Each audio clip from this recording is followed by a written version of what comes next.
क्रियाम्य कुर्वन्तु। प्रार्थनाश्लोकैः प्रारम्भं कुर्मः। ॐ वक्रतुण्डमहाकाय सूर्यकोटिसमप्रभ निर्विघ्नं कुरु मे देव सर्वकार्येषु सर्वदा। सरस्वती नमस्तुभ्यं वरदे कामरूपिणि विद्यारम्भं करिष्यामि सिद्धिर्भवतु मे सदा। गुरुर्ब्रह्मा गुरुर्विष्णुः गुरुर्देवो महेश्वरः गुरुः साक्षात् परं ब्रह्म तस्मै श्रीगुरवे नमः। ॐ सहनाववतु सहनौ भुनक्तु सह वीर्यं करवावहै तेजस्विनावधीतमस्तु मा विद्विषावहै। ॐ शान्ति शान्ति शान्तिः।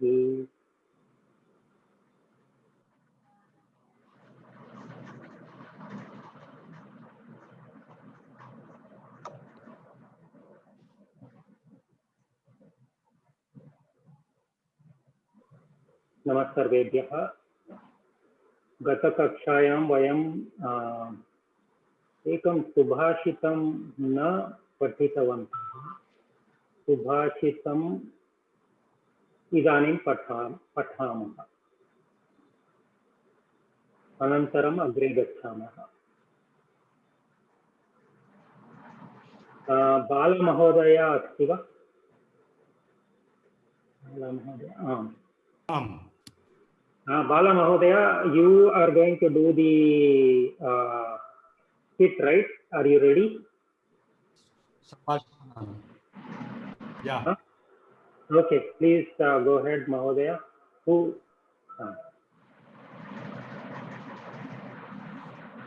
Bhagya Mahodaya will join.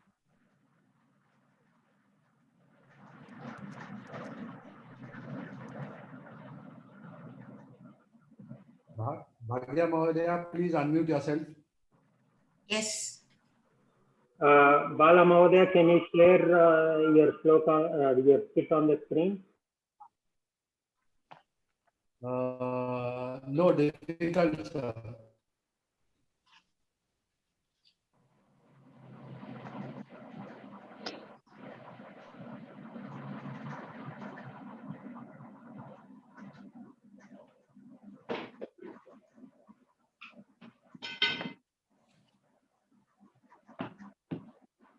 Difficult. I will send it subsequently.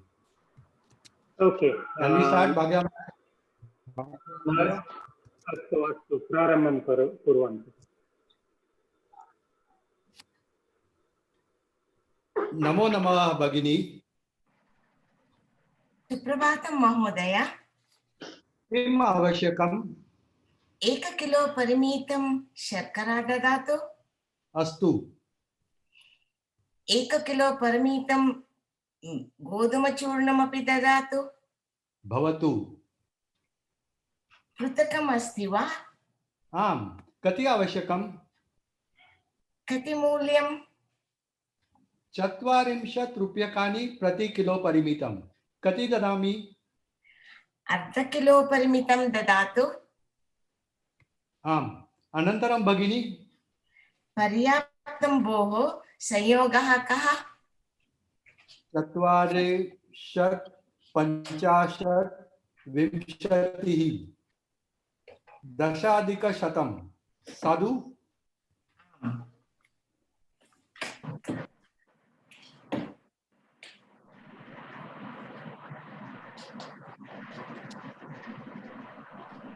महोदय। समकलन पत्रेण वा रोकेन? समकलन पत्रेण। भवत्याः वैयक्तिक सायुज्य संख्या आवपतु। आम्, मम प्रतिकृतिं न आवश्यकी। धन्यवादः। कृपया मम देयकं ददातु। कृपया स्वीकरोतु। धन्यवादः। पुनर्मिलामः। राम राम महोदय, धन्यवादः। धन्यवादः टू ऑल। उत्तममस्ति उत्तममस्ति Just a brief background for the benefit of you all. This is a normal conversation which I have in a shop when I go. Always the question is ki whether we should pay by credit card or by cash. So samakalan patrena credit card, rokena cash. Then next thing I always tell the shopkeeper is that I don't need my copy of the charge slip. So I believe, according to spokensanskrit.org, it is prati kritim. And then the last thing is, whenever I leave the shop, I always take a copy of my bill or invoice. So I ask for deyakam, which is invoice. And otherwise, I think so all the words used were something which you have already learnt. Maybe one more word that we have not learnt is kilo parimitam, which is equivalent to 1 kilo. And the word samyogaha, that is what is the total of the bill. And of course, this is all. And of course, I've used one more new term from the Spoken Sanskrit site. Vayaktika Sayujya Sankhya. That is the personal identification number, the PIN that is put on the credit card machine. Thank you very much for being such a patient audience. Yeah, also Mahodaya, the invoice or the copy, pratikrutim is also new word here. We did not use that before. That's the invoice, right? I think that's a receipt. Yeah, right. Astu. You have Dhanyawad, Mahodaya. Dhanyawad. You both have increased our vocabulary. For giving us a chance. So please send it to all of us so that we can read and make notes of the new words. I will be sending a PDF to Meera madam so that then she can put it on the site. Bahu uttamam. Dhanyawada. So Meera Mahodaya and Narayanan Mahodaya, are you going to do it next week? Mahodaya. And then anybody else who wants to do it, please do it. This is a good way to learn new words like Bala Mahodaya and Bhagya Mahodaya have shown, and also practice speaking in front of a group without feeling fear. That is one thing we need to get rid of. So we have had. I don't mind doing, but I am alone. Give me a partner. Who wants to partner with Manjula Mahodaya? Sumitra Mahodaya. You can join with us next week. Partners are many. You just have to. Let her try it, Mahodaya. Namaste. I can do it. Who is Sumitra. You said Sumitra. This is Prashant. Sumitra and Prashant Mahodayas have offered Manjula Mahodaya. So the three of you please collaborate and come up with something for the following way. Okay. But how do we how can we contact each other? Like I would require a number, so phone number or anything. You're all on. It's all in the group. You're all on Signal. Okay. Don't worry. Yes. So Manjula Mahodaya. They will catch you. You don't have to catch them. Manjula Mahodaya, Prashant Mahodaya, and Sumitra Mahodaya are going to do it the week following next one. Astu, Uttamam. Thank you. I hope others also step forward. Astu. Let us look at the Subhashita that we missed.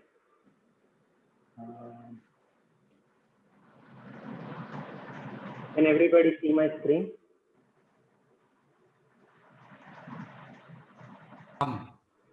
That's good.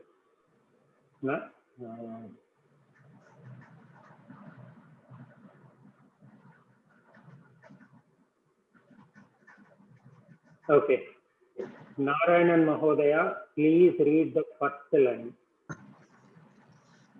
Udyamena hi सिद्ध्यन्ति कार्याणि न मनोरथैः. मनोरथैः. Okay, Hemanti Mahoday, please read the second line. नहि सुप्तस्य सिंहस्य प्रविशन्ति मुखे मृगाः. उद्यमेन हि सिद्ध्यन्ति कार्याणि न मनोरथैः न हि सुप्तस्य सिंहस्य प्रविशन्ति मुखे मृगाः. अस्तु, नारायणन् महोदय, उद्यमेन, what does that mean? What form is it? तृतीय विभक्ति. Let's use terminology that we all. Okay. केन. Kena form. Okay. Kena form. Which means with udyama. It's So what is udyama? Hard work. He means it's just an emphasis. Indeed, in English we say indeed, right? To emphasize something. And in Hindi we say hai na or something like that. All our mother tongues have such words that don't really mean anything, but they are used for emphasis. Next one. Siddhyanti, to acquire, to become successful. Ekavachanam va bahuvachanam va? Bahuvachanam. Bahuvachanam. Siddhyanti. Or comes to us. Karyani is also bahuvachana. What does karyani mean?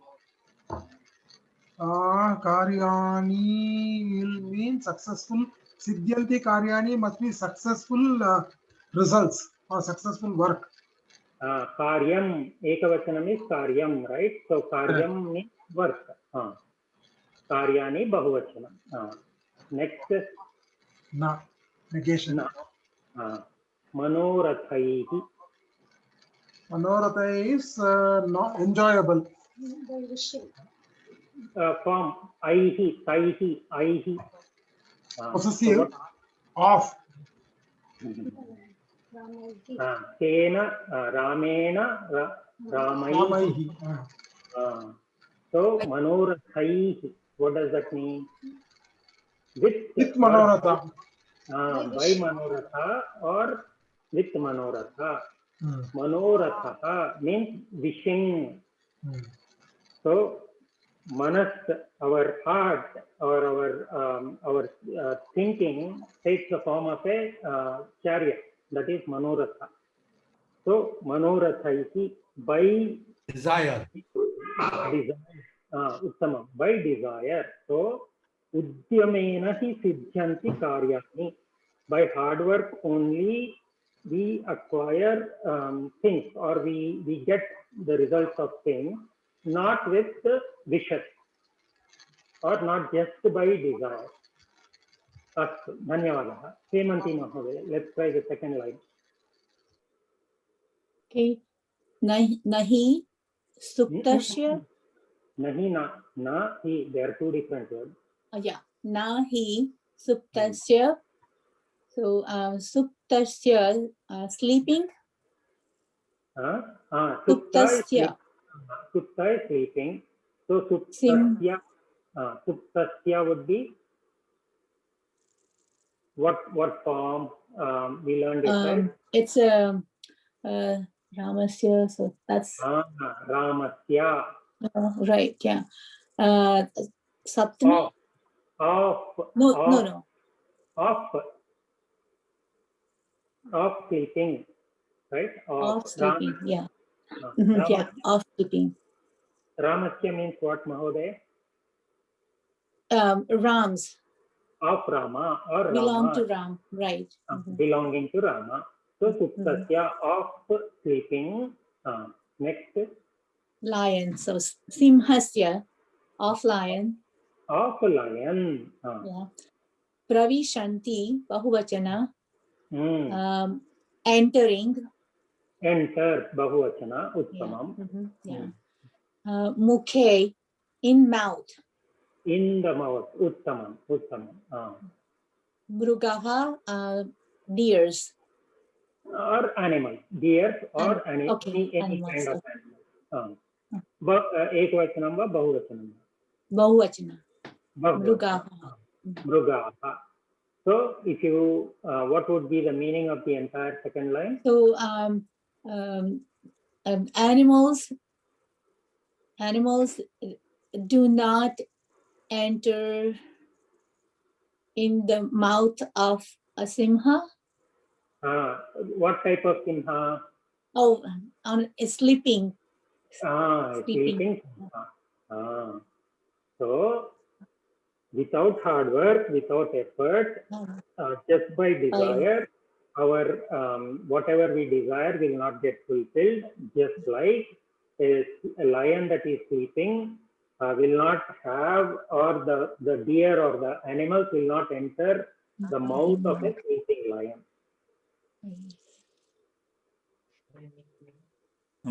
Mahodaya, Mr. Ratnakar, so here he, you said, is indeed. What is the equivalent word you said for indeed? Any word you want to use as an emphasis. In Hindi, for example, we say in normal colloquial conversation, hai na, right? Yes. Wo ja raha hai na. So he is going, isn't it? Like that.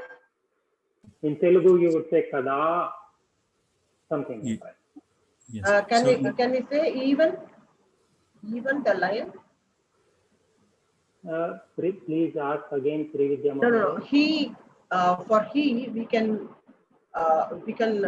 say even the lion has to hunt. Even the lion okay, you can use it that also. That way also. So here Udyamena, he means indeed, with hard work only, things get done, not with wishes, not just by wishing. So Udyamena, he in Telugu means like Kashtapadite. Kashtapadite kada. Yeah. This can be hard work, by hard work only. That's also a good, by hard work only. Correct. Astu. Any other questions on this Subhashita? Uttamam, you're all doing the Subhashita more or less by yourself. Great progress.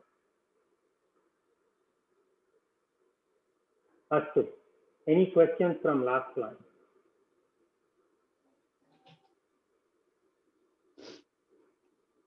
No? Any questions about the homework? Homework was good, Mahodaya. It was not cut and paste. Yeah, it was very small, but required a lot of thinking. Correct. It was not Control-C, Control-V. Yeah. We had to think through all the previous classes, which was good. Very nice. It was good learning. Yeah, we require something that whatever we have learned by now, like sometimes to me it gives the impression that I'm not able to repeat, like something is missing. But with this homework, it was good, like that you repeat so many things which you have done. If it could be done like at least 1 or 2 exercises like this, so that we can like always memorize what we have done and write few sentences with that. It helps us. It was good homework. Okay, your wish is my command. So let us do that. Let us do that now. Astu. So we have seen, so this is the homework. So we saw the karta form, karma form, kena. Upakaranam, it just means an instrument or a thing with which you do the thing. Ramena, with Rama or by Rama. And then we saw the kasya form. A usage of kasya is to denote sambandham, relationship, ramasya, of Rama. Ramanam, of many Ramas. And then the last form we saw was Putra, a reply or a response to Putra. And that usually denotes a place or a Sthalam. Rame, in Rama, Rameshu, in many Ramas. Many Ramas. Okay. So similar to this, let us practice. Kavita Mahodaya. If instead of Ramaha, we had Shivaha.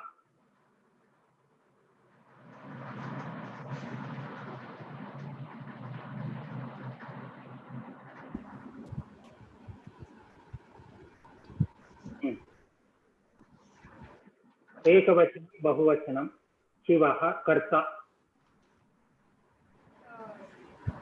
Mahodaya, can you share the Shivaha. Shivaha, Shivaha. Screen has gone. I start sharing. Let's remember and practice. Okay. Karma.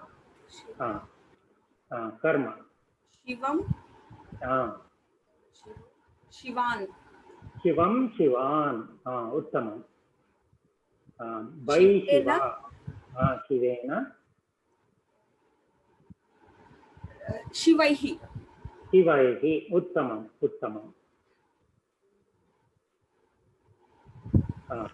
Shivas, of Shiva. Shivasya. Shivanam. Shivasya, Shivanam. In Shiva, on Shiva. Shive.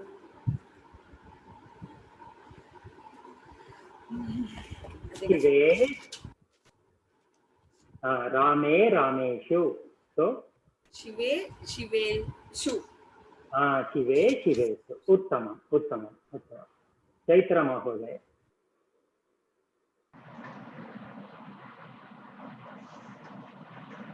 Yes, Mahodaya. Krishna Shabda. Krishna. So Krishnaha, that is the karta, ekvachana, bahuvachana. Karma. Karma, Krishnam. Then bahuvachana, Krishnan. Krishnan. Then Sambandha is Krishnasya. And Bahuvachana is Krishnasya, Krishneshu. Krishnanam. Okay, Krishnanam. Okay. And for the Kutra answer, it is Krishne. And I think it's the Bahuvachana is Krishneshu in this case. Krishneshu. By Krishna or with Krishna? Krishnena. And Bahuvachana Krishnaihi. Krishnena, Krishnaihi. Uttama. Viraj Mahodaya. Chhatraha. Chatraha, Chatraha. Chatram, Chatran. Chatrena. Chatraihi. Chatrasya. Chatreshu. Chatre. Chatreshu. So Chatrasya, Bahuvachanam will be Chatranam. Chatre, Chatreshu. Uttamam.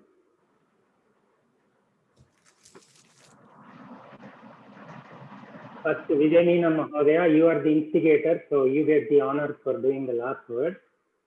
Okay. Yeah, please. Balakaha, simple one. Balakaha, Balakaha, plural, Bahuvachan. Then Balakam, is it? Okay, Balakam. Balakan. Uttamam. Balakan. Then With balaka. Yeah, with will be balakena. Balakena, and Bahuvachan will be balakai. No, balakaihi. Okay, balakaihi. You are doing correct. Don't second guess yourself. You are Okay. correct. Then balakasya. Balakasya. That is Kasya form. yeah, the sambandhanam. Balakesham, is it? Can't remember. Balakanam. Balakanam, okay. And then Putra. Kutra is Balake. And Bahuvachan Balakeshu, is it? Uttamam. Balake, balakeshu. Uttamam. Nice, very nice. Who remembers Strilinga Shabda? Sandeep Mahodaya, do you want to start? Okay, I can try. Yeah. Try only. Akaran, let's do Akaran to Strilinga first. Lata. Lata.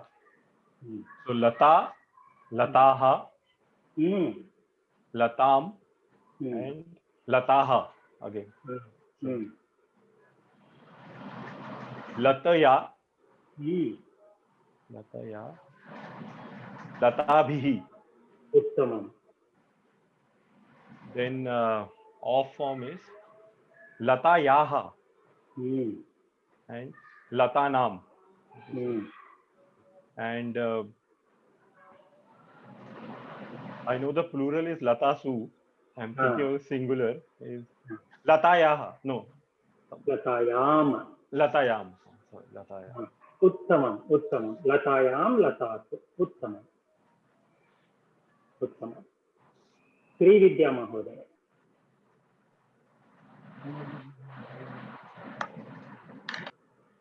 Where is Sri Vidya Mahodaya? There she is. Sita. Sita. Sitaha. Sitam.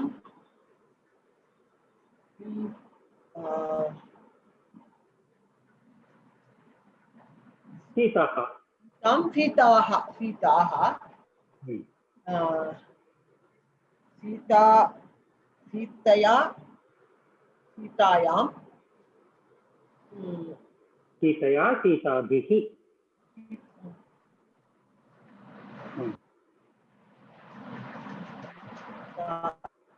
Sitaya, Sitabihi. Sitayaha. Sitayaha. Sitasu. Sitayam. Sitayam, Sitasu. Previous one. Sitayam. Sitanam. Next Putra, for Putra it is Sitayam, Sitasu. Uttamam, Bahu Uttamam. Sitayaha, Sitanam, Sitayam, Sitasu. Uttamam.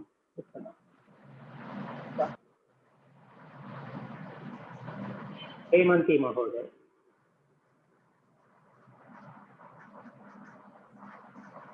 Nadi. Okay, Nadi. Nadi. Nadyaha. Okay, Nadi. Nadyaha. Nadim. Nadim. Nadyaha. Nadihi. It's okay. Take your time. Nadim. Nadihi. Then the third is Sitaya. So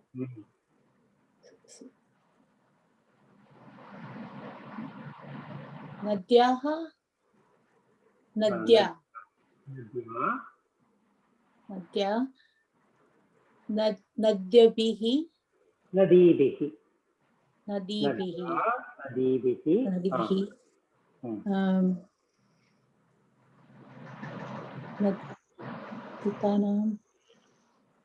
नद्यानां नदीषु. Okay. Those are the Bahuvachanas. Okay, no problem. Let's look at the Ikaranta Strilinga. Let's revise it. Karta will be Nadi, Nadyah. Karma form will be Nadi, Nadihi.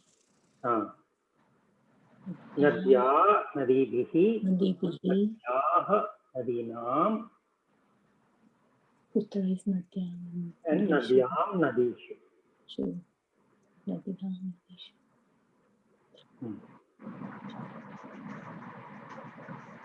अस्तु, धन्यवादः. सुमित्रा महोदय. नमस्ते. नमस्ते महोदय. कूटी. Kunti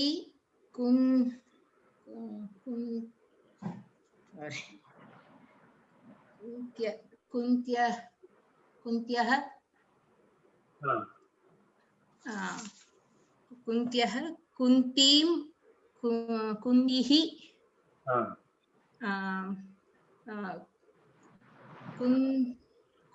what is by or with this kuntya kuntyabihi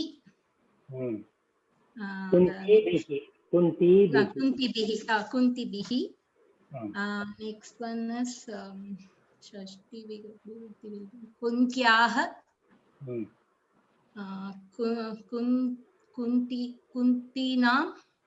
kuntina and kutra will be kuntyam kuntishu. उत्तमम्.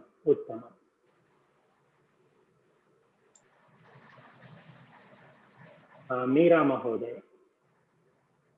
दर्वी.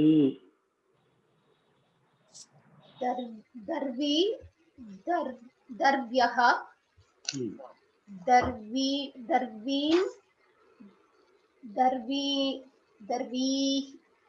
दर्वीः then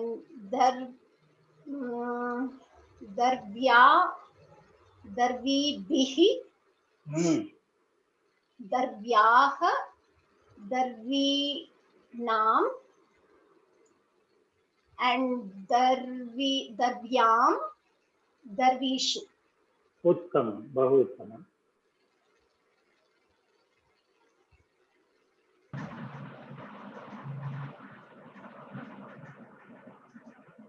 उषा महोदय. कंदुकम नपुंसकलिंग. कंदुकम.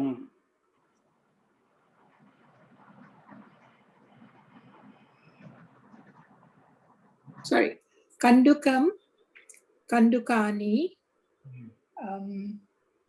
Is kandukam, kandukani again. Karma is kandukam, kandukani. Again. Then kena, kandukena, kandukaihi. Then it's kasya. Kandukasya. Kandukasya, then kandukanam. And the last one is putra. Kanduke.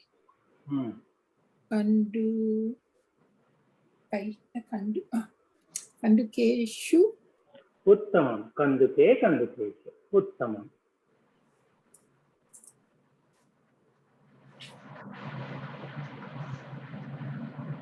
रचना महोदय. पुस्तकं नपुंसकलिंग शब्द. पुस्तकं पुस्तकाः नपुंसकलिंग. कंदुकं पुस्तकानि Pustakam, pustakani. Kandukena, kandukaihi. Pustakena, pustakaihi. I'm sorry. Pustakena, pustakaihi. Pustakasya, pustakanam. And pustake.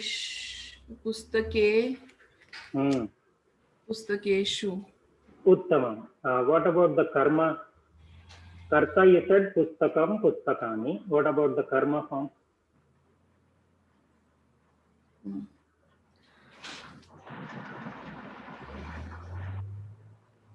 It will be the same. Pustakam, pustakani. For Napumsakalinga, karta and karma are the same form.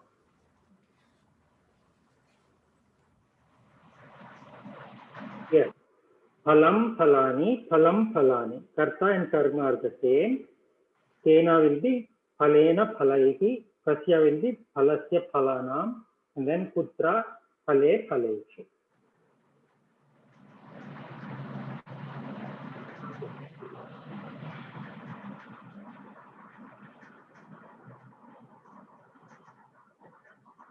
Prashant Mahodaya. Sorry. Upanetram. Napumsakalinga. Upnetram, upnetrani. Then karma would be upnetram, upnetrani. Kain, upnetrain, upnetrei. And then upnetrasya. Go ahead. Upnetrasya, upnetram. Kutra would be upnetre, upnetreshu. Can you repeat the Kasya form again, Mahodaya? Upanetrasya. Upnetrasya, upnetram. Upanetranam. Upnetranam. And then Kena form, can you repeat again? Kena form would upnetrain, upnetrei. Upanetrena, upanetraihi. Netrai. Upanetraihi, there is a visarga. You have to pronounce the letters completely. Upanetrena, upanetraihi. Upnetrei. Traihi. Uttama. Uttama.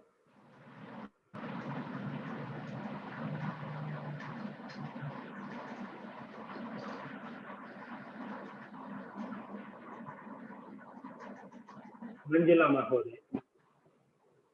Phalam.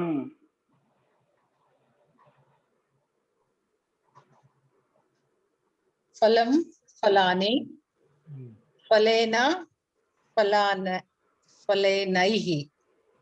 Phalaihi. Phalaihi. Phalasya, phalenam. Phalanam. Phalanam.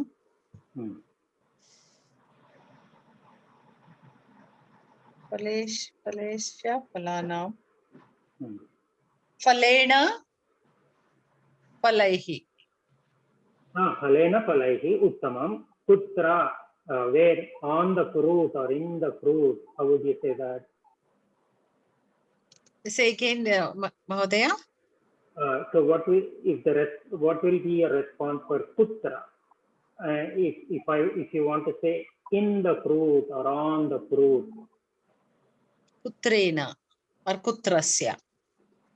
But for phalam. Phalam, phalesya. Phaleshu. Phaleshu. Okay. Phaleshu. Uttam. So it's important to keep revising. There's a reason why I put all of these. We put all of these in table format so that you can find everything in one spot and keep revising them. So I'm glad that you like the homework for Rama Shabda, but it's time where you start knowing this by heart. It's not enough to constantly go back and look at a book or look at somewhere and know these points. You need to know these by heart now. It's just like any other language. You don't keep referring to an English dictionary all the time. So it's like that. That's good. We will do some more abhyasa. Bhanumate, one more thing. I don't know, like the Kane form and the Kasya form. Like if we think in our, like I think in Hindi. Like if we think in our language, it's easier than in English. By what, like it's sometimes difficult in English for me. Like what I find. Correct. It's much more easy in Hindi for me. It is the same for everybody in their mother tongue. I have been saying this from class 1. Think in your mother tongue, not in English. But sadly, the only way I can communicate with all of you is through English. That's the only reason we are using English. 6 months from now, when all of you will be proficient in Sanskritam, we will have our classes in Sanskritam only. In fact, in Lata, the next level, from day 1, the teacher will start teaching in Sanskritam only. So this is March. So we have about 9 months to not only understand Sanskritam that is spoken by somebody, but we also have to respond in Sanskritam. So as you go to Lata on day 1, I don't want you to be shocked. The teacher will start on day 1 in Sanskritam only. 80% of the teaching is in Sanskritam, maybe 20%. And then as you go to the next level, Malati, 100% Sanskritam. Till we get to the point where I can speak fluently in Sanskritam to you and you can respond in Sanskritam back to me, English is the only common language we have. So let us use the crutch till we get past the bridge. But until then, whatever I say, convert it into your mother tongue and try to remember that. It's, as Prashant Mahodaya said, it's easier for everybody to think in mother tongue and to understand in mother tongue. Uttama. Vijay Sundaram Mahodaya. I will ask a question, you respond in Sanskrit. Bhavan kutra vasati? Aham Tamil Nadu. Rajye, Prante, Rashtre, anything. Tamil Nadu Rajye.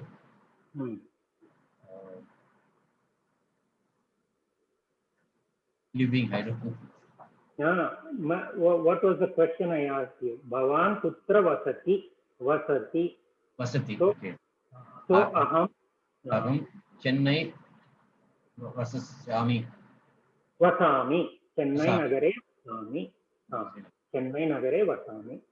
If you want to say we all live in Chennai, how will you say? Vayam Chennai Vasamaha. Chennai Nagare Vasamaha. Vayam Chennai Nagare Vasamaha. He lives in Chennai. He, somebody. Yeah. Saha Chennai Nagare Vasati. Vasati. Saha, not sa. Sa will be for Strilinga. Saha. Saha. They live in Chennai. Assume we are talking about men. Pumlinga. Saha Chennai. Saha is Ekavachana. Now let's do Bhavachana. Te. Uttama. Te Chennai Nagare Vasanti. Uttamam. Te Chennai Nagare Vasanti. Uttamam. Let's see.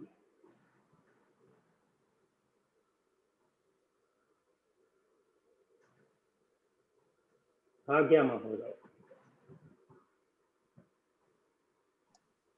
भवती कुत्र वसति? अहं Daytona बीच नगरे वसामि। उत्तमं। भवती कदा उत्तिष्ठति? कदा उत्तिष्ठति? कदा उत्तिष्ठति? अहं 7 उत्तिष्ठामि।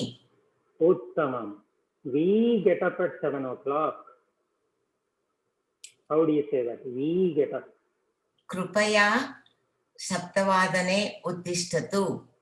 That is, you are asking somebody to get up. Uttamam. We. Oh, okay. Aham 7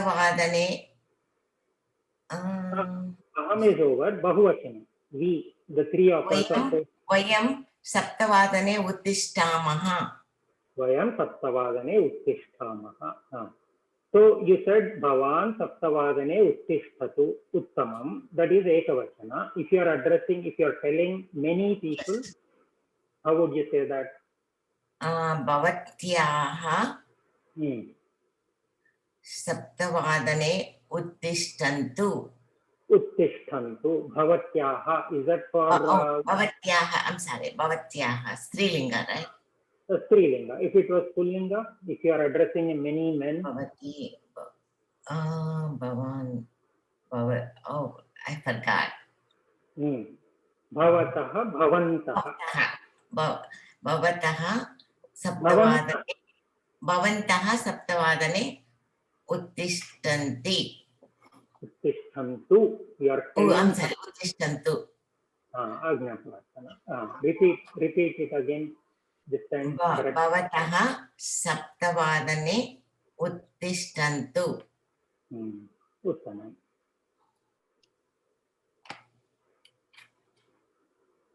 Ramu Mahoday. Bhavatah naam kim?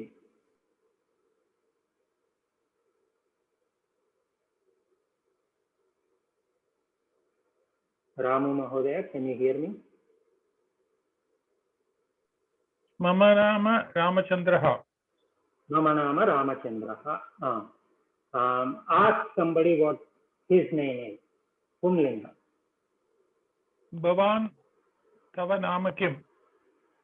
Bhavatah Nama kim. Okay. Bhavatah Nama Kim. Bhavan Kutra Vasati.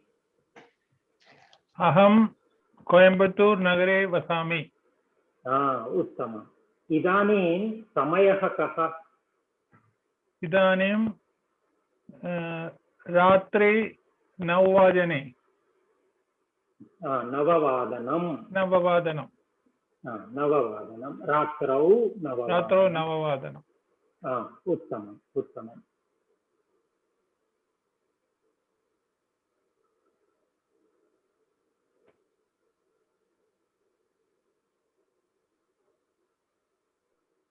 Ratnakar Mahoday. Yes, Mahoday. So you are asking a group of women where they live. How do you do that? Group of women. If it is singular, it is. No, group of women. Yeah. Bahuvachana. Bhavatyaha kutra vasanti. Bhavatyaha kutra vasanti. Group of men. Bhavantaha kutra vasanti. Tell somebody go to school. Tell a boy, some male, Pullinga. Bhavan कार्यालयं गच्छतु और विद्यालयं गच्छतु भवान् विद्यालयं गच्छतु बहुवचनं भवन्तः विद्यालयं गच्छन्तु स्त्रीलिङ्गम् एकवचनम् and बहुवचनं भवती विद्यालयं गच्छतु भवत्यः विद्यालयं गच्छन्तु. भवत्यः विद्यालयं गच्छन्तु. उत्तमम्. Any questions on what we have been doing so far? Mahodaya, I have a question actually. Is it possible to these tables, like what we learned in the last class and this class, is there like a corresponding table in Telugu just for like revising, like any place you suggest? We will talk about it after the class. Okay. Thank you. Bhanu Mahoday, one confusion I have is when to use bhavan and when to use bhavatah. That I'm getting confused a little between that. Use both in sentence, Mahoday. Both are okay. No, I'm asking you. Use them in sentences. Bhavatah naam kim? What is your name? What is your name? So that is kasya. Kasya form for bhavat shabda. Bhavat, your name. Aapka naam kya hai? Possessive. Your. The other one was? Bhavan kutra gacchati. Gacchati. That will be you, not of you. You. Where are you going? Okay. So that will be karta. Karta. Okay. Bhavan will be karta. Bhavatah will be kasya form. Kasya. Okay. We haven't studied the bhavat shabda yet. We've only, I understand the confusion. Okay. We've only learned one or two forms. We will learn it slowly. First, we will do the akaranta, akaranta, ikaranta, ukaranta, ikaranta, and then we will do the sakaranta, nakaranta, dakaranta, and all this. Okay. So in Striling also similarly there is two forms, bhavati and something like that, or like bhavan and bhavatah. So what is it in Striling? Correct. Bhavati gacchatu. Right. So that is karta. Okay. If you want to ask a woman her name, Bhavatya. Bhavatyah. Acha, Bhavatyaha. Okay. Bhavatyaha. No, dirgha, it's not there. Bhavatyaha. Bhavatyaha. Okay, and the plural of karta is?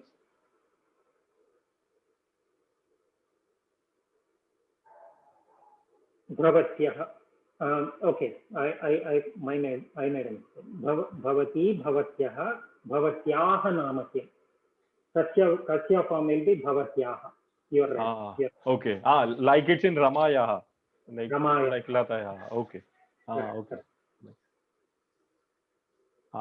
Okay. Other questions? Who didn't get a chance? Supanya Mahoday. Namaste Mahoday. Namaste Mahoday. Bhavatyaha nama kim? Mama nama Sukanya. Uttamam. Bhavati kutra vasati? Aham Bengaluru Nagare Vasami. Vaya, Uttamam. We live in Bangalore. How do you say that? We. Vayam Bengaluru Nagare Vasami. Vasamaha. Uttamam. He lives in Bengaluru. Somebody. Saha Bengaluru Nagare Vasati. She lives in Bengaluru. Sa Bengaluru Nagare Vasati. They live in Bengaluru. They, Bahuvachanam. Te Bengaluru Nagare Vasama. Vasanti.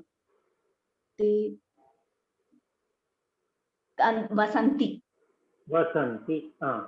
If you are talking about a group of women, they live in Bengaluru. This group of women, we are referring to a group of women and say they live in Bengaluru.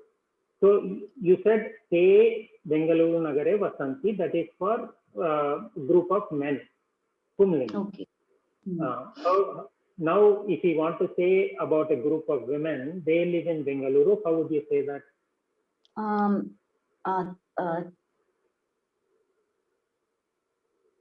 They it will not be they, so Saha ekavachanam, bahuvachanam is te, ekavachanam for sa is for ekavachanam. ekavachanam, so bahuvachanam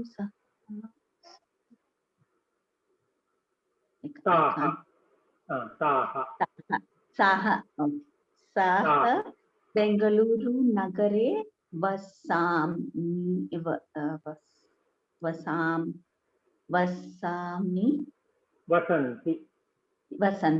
Vasanti. Let's look at this one. Pathati, pathanti, vasati, vasanti, vasami, vasamaha, like that. Okay.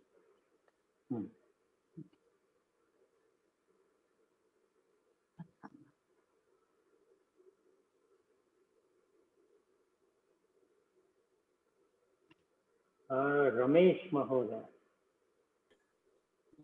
Mahoday. Namo Mahoday. So the boy goes to school. How would you say that? Balakaha Vidyalayam Gachati. Balakaha Vidyalayam Gachati. Why okay. Many boys go to the school. Balakaha Vidyalayam Gachanti. Balakaha Vidyalayam Gachanti.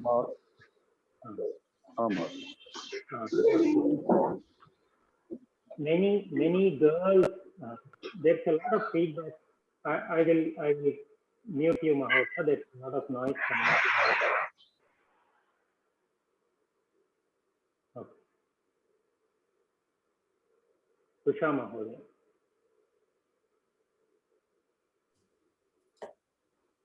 The girl goes to the library. The girl. Balika Granthalayam Gachati.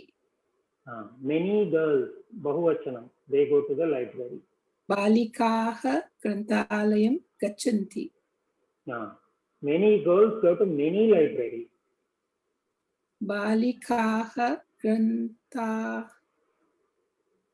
Grantalayan Gachanti. Okay, Granthalayan Gachanti. One girl goes to many libraries. Balika Granthalayan Gachati.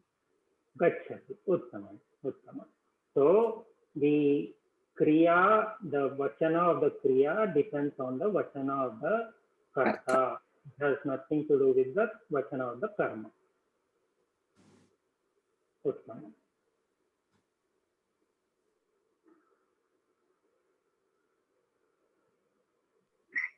महोदय इदानीं श्रूयते वा सम्यक् श्रूयते वा महोदय महोदय कः वदति क्षम्यतां last time there was noise it seems I just want to go now. I can't see your name. Who's speaking? कः वदति? रमेश महोदय. रमेश महोदय एकनिमिषं महोदय भवानी महोदय अनन्तरं अस्तु महोदय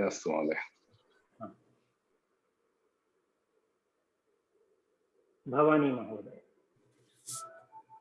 Bhavati kutra vasati? I could not hear the complete sentence. Bhavati kutra vasati? Aham Houston nagare vasami. Houston nagare vasami. Tatra samayah kaha?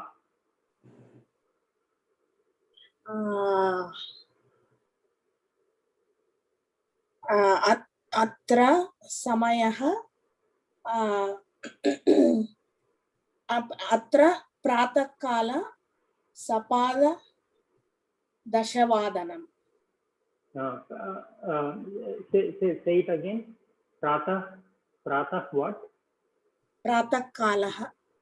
Kale, in the morning. Pratakale sapada dashavadanam. Sapada dashavadanam, which means in English?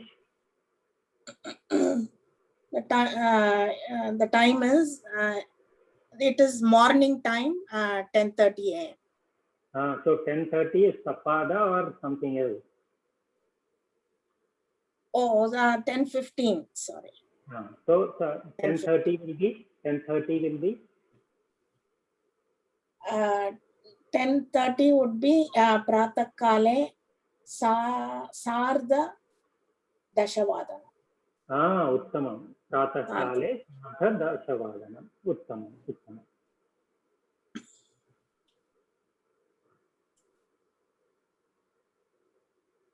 Ramesh Mahoday, अस्ति वा? महोदय.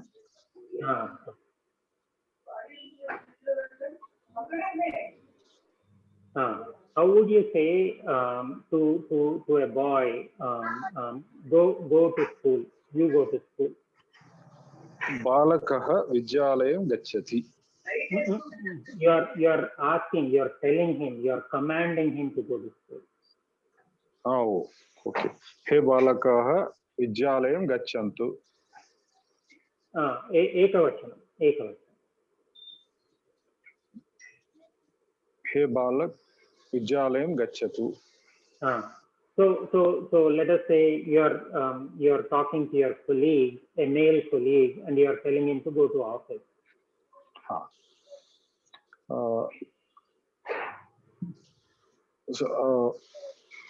Bhavan Karyalayam gacchatu. Bhavan Karyalayam gacchatu. If you are telling a female colleague to do the same thing. Bhavati Karyalayam gacchatu. Many colleagues. Bhavantaha Karyalayam gacchantu. Many female colleagues. Bhavatyaha Karyalayam gacchantu. Gacchantu. Bhavatyaha. No, Bhavatyaha only. Correct. Sorry. Okay. Who didn't get a chance?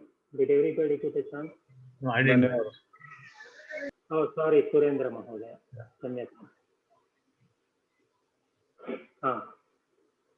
Bhavan kutra vasati?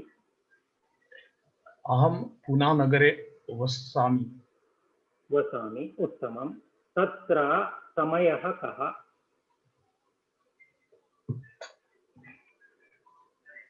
Asya samaye Navavadanam. Ratre Navavadanam samaye. Samaye va? Samaye Ratram Navavadane.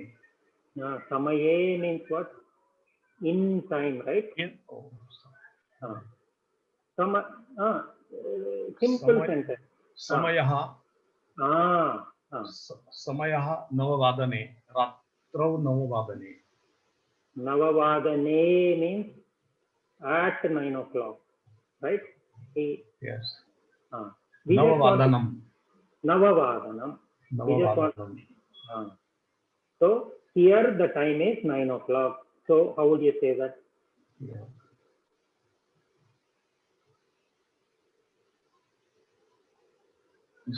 Here. Atra.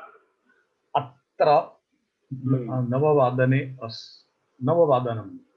अत्र समयः अत्र समयः 9:00 there the time is 10 o'clock there somewhere there तत्र समयः 10:00 उत्तमम् उत्तमम् everywhere it is night time everywhere सर्वत्र समयं 9:00 सर्वत्र समयं 9:00 somewhere else it is 10:30 अन्यत्र समयं अर्धदशवादनं अन्यत्र समयः 10:30 सार्धदशवादनम् अस्तु अस्तु उत्तमम्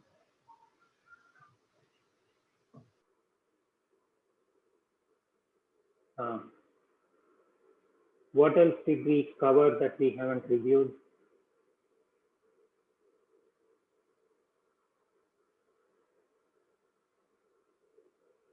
यदि तरहि यदि तरहि एकं वाक्यं वदतु भाग्य महोदय यदि तरहि यदि सः आपणं गच्छति तरहि अहमपि गच्छामि उत्तमम् उत्तमम् so what does that mean? If he goes to the store, I am also going. उत्तमम् विजय मीनन महोदय make a sentence using yadi and sarhi. यदि प्रातःकाले 5:00 उत्तिष्ठु तर्हि योगं करोमि. So let's take it one sentence at a time. So yadi and sarhi are joining two different sentences, right? Yeah. If something happens, then something else should happen. Okay. So let's take the first part. So what are you trying to say in the first part? Yadi. So yadi aham 5:00 uttishtatu. Wait. If I wake up at 5 o'clock. Yadi aham panchavadanam uttishtatu. Panchavadane uttishtatu. Uttishtatu is you are telling somebody else. You are talking now. You are talking about yourself. Me. Acha uttishtami. Is it? Uttishtami. Okay. Me. Aham uttishtami. Tarhi. Then I have to use aham again. Tari aham yogam karomi. Yogam karomi. You don't have to use aham because karomi means it applies to aham only. Okay. Astu. Uttamam. Banu Mahodaya, I have a question. When you say because you did cover va nava.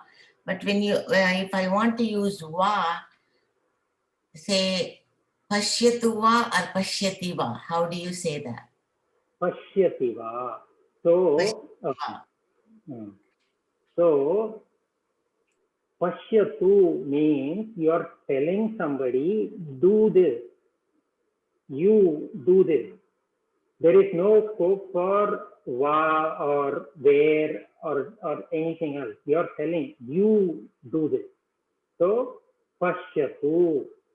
But if you want to say, did you see it or are you seeing it, then you cannot use pashyatu, right? Pashyati va. Are you? Okay.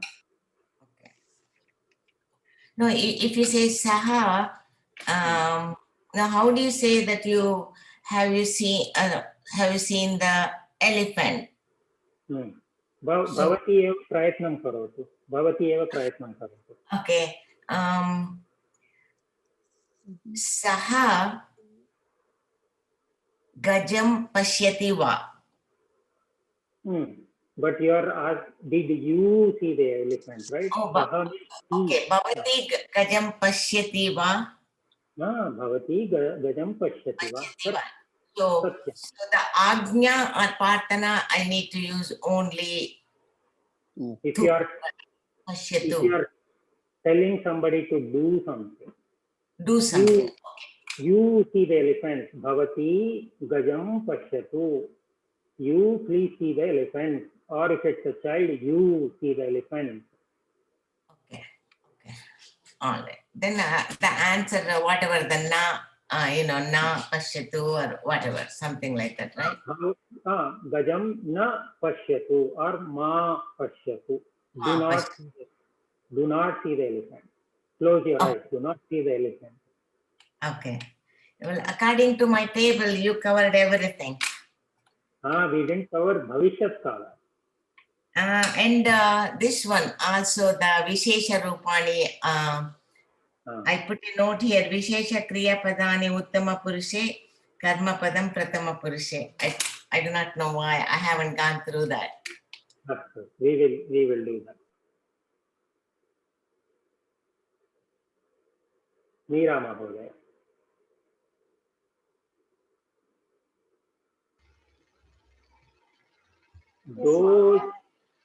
Those boys will go to the school at 10 o'clock. Those boys. Te balakaha will go to the school at 10 o'clock. Dashavadane Vidyalayam Gamishyanti. Te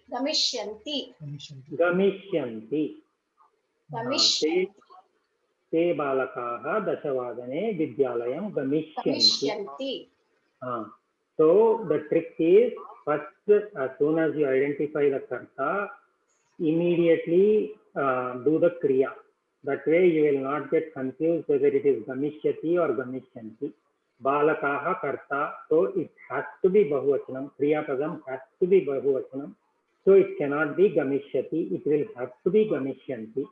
Balakaha gamishyanti. Then later on everything else is filter, masala. We can add. Narayanan Mahoday. These girls come home at 5 o'clock. Yesha balikaha come home at 5 o'clock, is it? Yesha balikaha will come home at 5 o'clock. Bhavishyat Kala.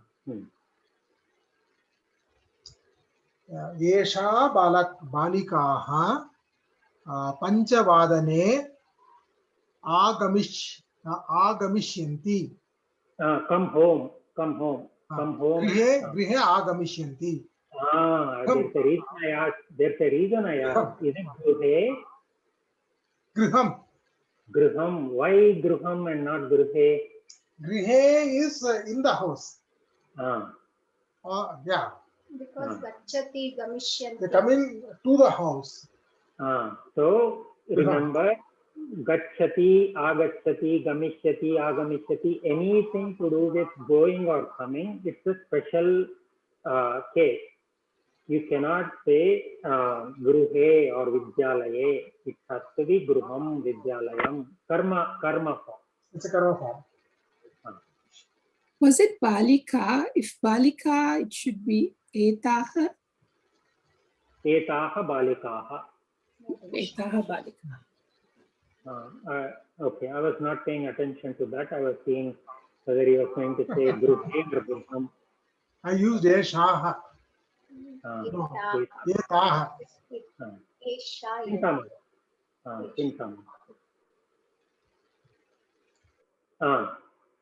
Chaitra Mahoday. These men go to the office. Let's start with a small sentence. These men go to the office. These men.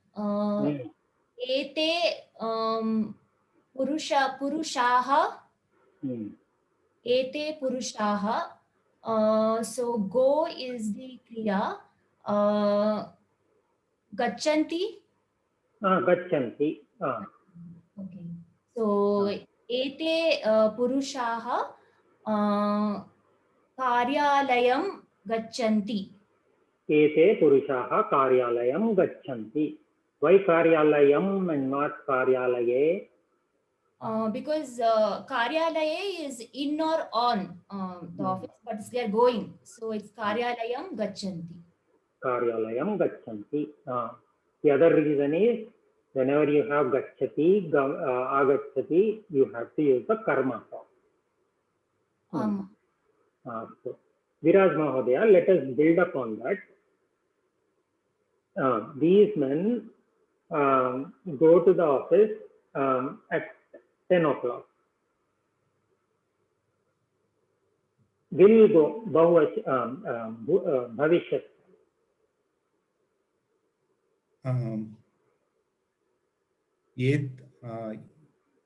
Which these are? These men will go to the office at 10 o'clock. Ete purushaha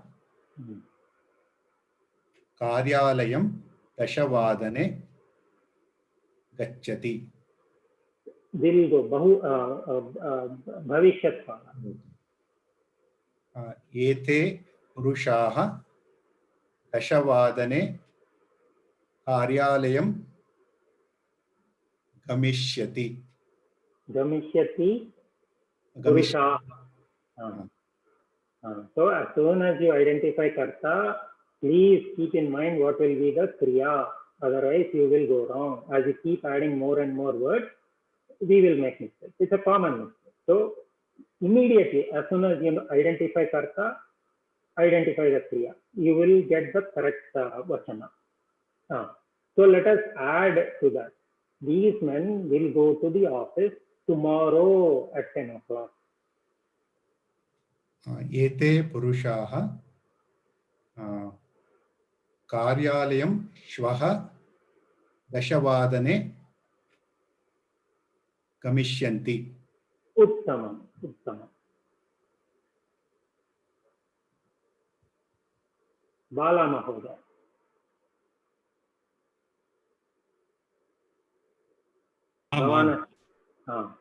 So let us build upon that sentence, but instead of tomorrow, let us say they will go to the office at day after tomorrow at 10 o'clock. First is for day after tomorrow, parashvaha. Sampurna Everything else will remain the same. So it will be these, na? So ete purushaha parashvaha dashavadane karyalayam gamishyanti. Uttamam, uttamam. Dhanyavadam. Sri Vidya Mahodaya. Those female students will go to school at 5 o'clock. Taha Chhatraha Panchavadane Vidyalayam Gamishyanti. Uttamam.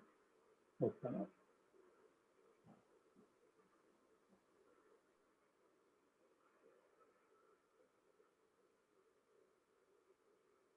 So Bhagya Mahodaya, what was the Vishesha Rupam we didn't cover? Apicha Lekana Niyama, and then Vishesha Kriya Padani Uttama Purushe. Now, what do you have an example? The example I have here, Das Neshyami, Neshyamaha. Nekishyanti, Drashyanti. Pujishyami, Dasyami. Astu, Dhanyavada. Manjula Mahodaya. I will write Not I am writing. Bhavishyat kala, future. Sa. I. Okay, go ahead. Sa is also fine. Sa likhami. Aham likhami. Aham. Okay. What was the sentence? I will write. Bhavishyat kala. I will write. Aham likhami is vartamana kala, present tense. I am writing now. Likhama. Aham likhamaha. Likhamaha. Maha will always be used with we. Vayam. Vayam likhama. Okay. Who wants to try? Aham likami. No. I can try. Lekhishyami. Okay. Ami Mahoday, she raised her hand and I saw that. Okay. Vadatu Mahoday. Aham lekhishyami. Aham lekhishyami. We will write. Vayam lekhishyamah. I will listen. Aham listen. Okay, I am listening. I am listening. Aham shrunami. Aham shrunami. I don't know what will be for future. Who wants to try that? Is it shrunomi or shrunami? Shrunami. That's a Vishesha form. Shrunomi. Shrunomi, yeah. Not shrunami. Yeah. Who wants to do Bhavishyat kala for I will listen? Did we cover this? Yes, Vishesh, we did cover. For Shrunomi, we did that or no? Okay. Ukanya Mahoday, you want to answer? I wanted to add that aham, I will write. For I will write, it will be aham likhanti. Is that correct or is that wrong? See, whenever the karta, the doer is aham, your kriya, your verb will always end in ni. Ni, okay. Okay, that was something. So, aham ni. So, aham likhami. Aham likhami is I am writing now. I will write in the future will be aham lekhishyami. Lekhishyami. Okay. Okay, I didn't get that. Okay. So we are writing. We are writing. How would you say that? Vayam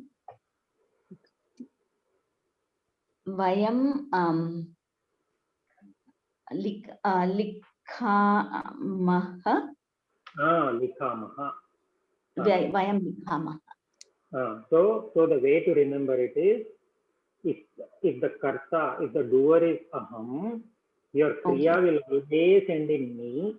If the karta is we, vayam, your kriya padam will always end in maha. Aham, ni, vayam, maha. Same with bhavishyat kala also. Aham lekhishyami, vayam lekhishyamaha.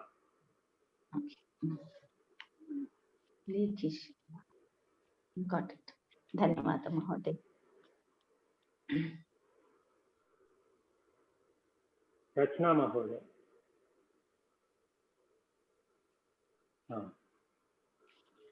You do. Bhavatah karotu. Bhavan karotu. Bhavan karotu. You all do. Bahuvachana. You all do.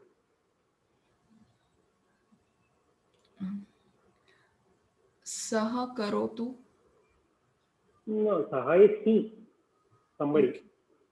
You are telling, let's say, a bunch of kids. You all do.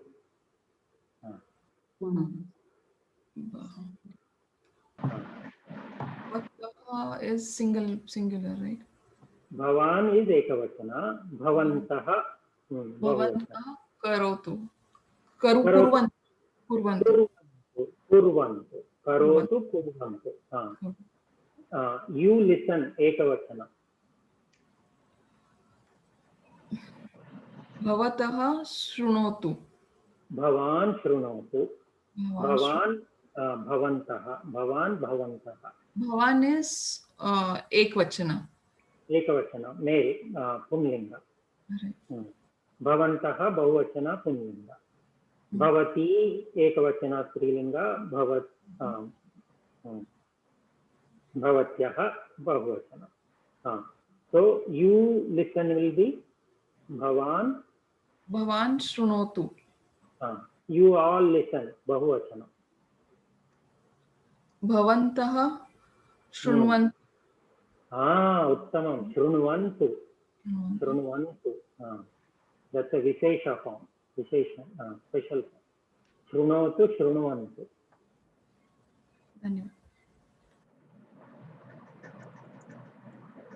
Astu. I think we have 3 more minutes. Does anybody have any questions on what we have covered? Yes, Amina. You tell me what is the future tense for listening? Samskrute pruchhatu.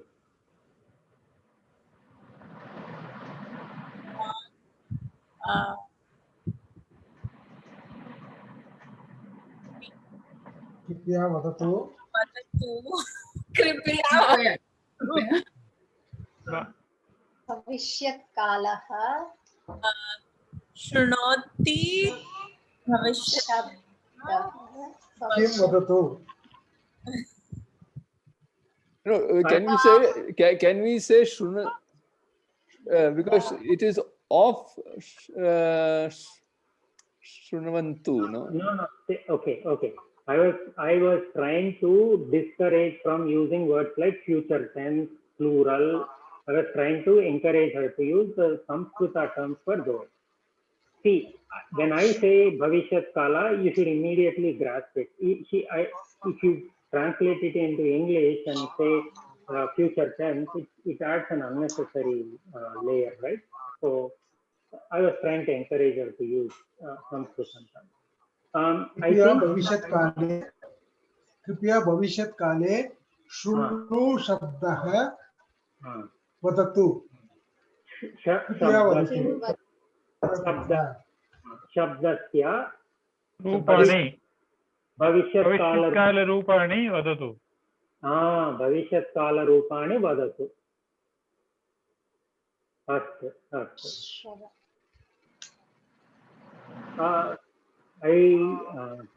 अहमपि विस्मरामि. I also forgot. I think it's Shroshyatu. I will look it up and tell you. Even I forgot. I think it is Shravami. If it is, I am listening. I think it is Shravami. Bhavishyat kale, no? Bhavishyat kale. It won't have sh. That I'm sure. Okay. Form. Okay. I will look it up and tell you. Shravya, I think. Shravyam. Shravayami is I will make you hear. That's a different form. Darshayami. I will make you listen. I will make you listen. Is it Stroshyami?